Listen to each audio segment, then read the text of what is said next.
Q&A 시간입니다. 어머님들의 질문을 받겠습니다. 질문을 받아드는데 편안하게 제 영상을 보면서 궁금했던 점 질문해 주시면 됩니다. 자, 어머니 질문하시죠. 선생님 안녕하세요. 어 저는 이제 예비 고3이 소개를 하시죠. 되는 안녕하세요, 어머니. 어디 누구 무슨 동 누구누구입니다. 이렇게 간단하게. 그렇게 말씀을 드려야 돼요? 그래도 네. 그러면 디치동에서 학교를 보내고 있는이라고 말씀드릴까요? 예, 아 네. 있는 그대로 말씀하시면 됩니다. 네. 대치동의 하나의 엄마 누구누구입니다. 네 알겠습니다. 네, 선생님 안녕하세요. 디치동에서 학교를 보내고 있는 예비 고3 엄마입니다. 네, 반갑습니다. 저희 아이가 늘 영어를 시간을 많이 쓴다라고 하는데도 성적이 잘 오르지 않는 것 같아요. 그래서 몇 네, 가지 질문 좀 네네. 드리겠습니다.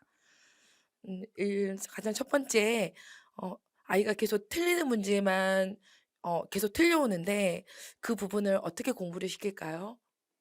틀리는 문제 유형이 있다. 네. 어, 그거는 일단은 여러 가지 문제가 있겠지만 그냥 중요한 거는 두 가지인 것 같아요. 그 문제의 메커니즘을 잘 알고 있느냐. 그러니까 정답은 정해져 있고 나머지는 다 오답인데 그 메커니즘을 정확하게 이해하고 있느냐. 그걸 기출을 통해 가지고 분석을 해서 어떤 그 안에서 자신의 문제가 뭔지 알고 봤더니 못 읽는구나 잘. 음. 구문이 안 되는구나. 어휘가 안 되는구나. 음. 아니면 읽히는데 답을 못 고르는구나. 답을 왜 음. 못 고르지? 그 문제의 이제 게임의 룰을 모르는 거죠. 음. 그런 거를 좀 익혀야 될 필요가 있다. 대신 기출 문제로만. 네. 네. 이해되셨습니까? 네 선생님. 네. 약간 무슨 전화 상담하는 것 같아요. 네, 어머니. 예, 말씀하세요. 네, 네. 고민 상담. 네. 또 네 선생님. 저희 아이는 그럼 어휘가 특히 약한 것 같아요. 네. 어 보완할 수 있는 방법들이 어떻게 어떤 것들이 있을까요?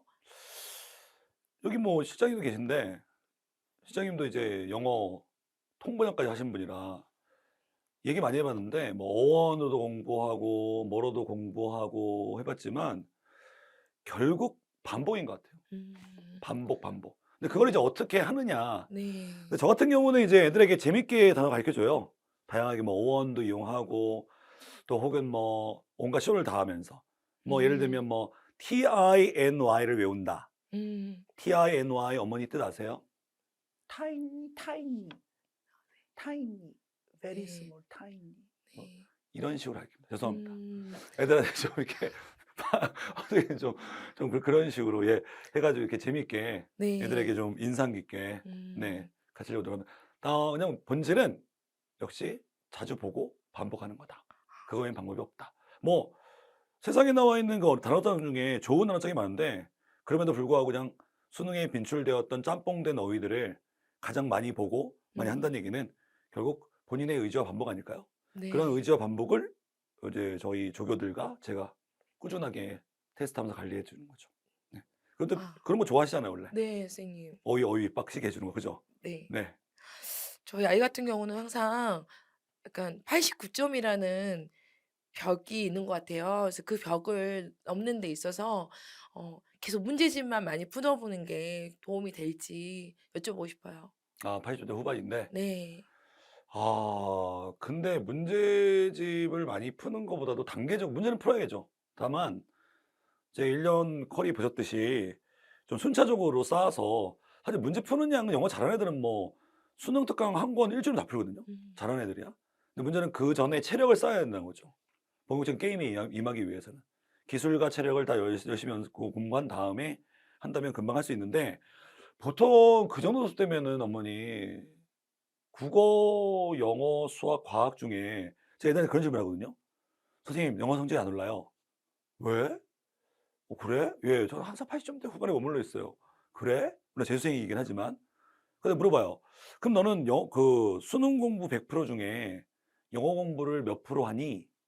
라고 물어보면은 5%? 국어는 한 25%? 수학은 30%. 그럼 국어 점수 올랐어? 그러면 "예. 국어는 한 5점 오른 것 같아요." 그러면 그 수치상으로 얘기하면 영어는 유지하거나 떨어지는 게 맞아요. 음. 그만큼 시간 투자를 안 한다는 얘기예요. 아 네. 네. 어떤 문제를 뭐 풀고 이러던 순차적인 어떤 체계가 없고 또 공부를 안 한다는 얘기죠. 체계를 안 간다는 얘기는. 네. 체계적으로 공부시키면 문제 푸는 건 네. 나중에 된다. 아 네. 네. 다만 선생님. 이제 공부량을 좀 투자를 해라. 그 중요한 것 네. 같아요. 예. 그다음 저희 아이 이게 공부 습관인데요. 어 네, 영어 모의고사를 보면 항상 2 등급이나 아니면 80점 후반대가 나오는데 매번 시간 체크를 하면서 리딩을 하는 게 좋을까요? 아니면 그냥 정독이 아이한테 더 도움이 될까요? 어머님은 빠르고 부정확한 게 좋으세요? 정확하지만 느린 게 좋으세요? 저는 정확하지만 느린 게 일단은 아이 성적 올리는 데는 좀 도움이 될 것 같아요. 맞습니다. 정확하게 하다가 그러다 보면 나중에 익숙해지면 아 속도는 네. 붙습니다. 거꾸로 가시면 안 되는 거죠. 아 그래서 네. 정독을 하는 게 좋다. 예, 음. 그만큼 어휘나 공부량이 부족하다 보니까는 어휘나 이런 것들이 익숙하지 않아서 시간이 걸리는 거예요. 네. 사실 수능이 큰 논리가 없거든요, 사실. 네. 요즘 잘 읽으면 어느 정도 룰만 배우면 금방 풀기 때문에 별 문제 없겠습니다. 정확하게 액큐리시한 상태에서 정확성을 추구하고 나중에 느리지만 빠르게 가는 게 음. 낫다고 생각합니다. 거북이처럼. 네. 아 네 선생님. 음 또 한 개 더 질문 더 있는데요. 네. 네. 점수가 어쩔 때는 또 90 점을 넘겨서 1 등급을 받기도 하고 네. 또 어쩔 때는 또 뭐 3을 받아올 때도 있어요. 그래서 그 점수가 늘 업다운 되는데 그 부분은 공부량이 부족해서일까요? 아니면 보완해야 되는 부분들이 많을까요?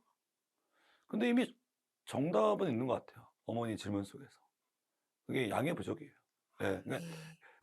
그러니까 이게 사회 분위기인지 몰라도 제 성도 그러는데 보통 애들이 수업을 하면은 학기 초에는 좀 집중하다가 쫙 빠져요. 그다음에 이제 9월 달, 6월 달 시험이 혹은 9월 달 시험, 9월 달 시험이 9월 달 시험이 좀 어렵다 그러면 애들이 이제 열심히 듣고 쉽다 그러면 공부를 안 해요. 음. 그만큼 어떤 꾸준하게 자기 영어는 아까 말한 것처럼 체력이나 기술이나 관리를 안 하는 것 같아요. 네. 그만큼 다른 공부에 치중하고 있다는 거죠. 음. 근데 올해처럼 이제 수능이 어렵게 나오면 이런 거죠. 그 학교 대학 가야 되는데 "아 드디어 원하는 대학 왔다." 근데 막 다 나봐. 나봐." 그럼 발목 잡고 있는다. 그럼 "너 누구야?" 그러면 이제 "나 영어야." 이렇게 되는 거죠. 네. 그러니까 영어라는 게 사실 일 주일에 사실 뭐 꾸준하게 하루에 1 시간씩 했을 때 학원 다니는 시간 하면은 한 8 시간 정도만 투자해도 매주 매일 아니 매주 충분한데 그걸 못 해요 애들이. 편중된 공부를 한다는 거죠. 그래서 기복이 있다. 속도가 느리다. 이 모든 거는 영어는 솔직히 방법이 딱 하나예요. 많이 안 해서 그래요. 하면 무조건 오릅니다. 네. 올바른 콘텐츠로. 네. 네. 끝나셨습니까? 네 선생님. 예. 저기 전화 상담이 아니라 여기서 여기서 하는 겁니다. 실제 학부모님 모시고 진행을 했습니다. 어머님 아무튼 좋은 질문 감사드립니다. 예. 선생님 예. 감사합니다. 감사합니다. 예. 자 아무튼 이 그 영상이 또 보고 계시는 어머님들한테 도움이 됐으면 좋겠고요. 나머지는 또 부족한 점이 있다면 특히 학생들한테 현장에서 잘 상담하고 관리하면서 열심히 하도록 하겠습니다. 믿고 맡겨 주십시오. 도와주십시오. 감사합니다.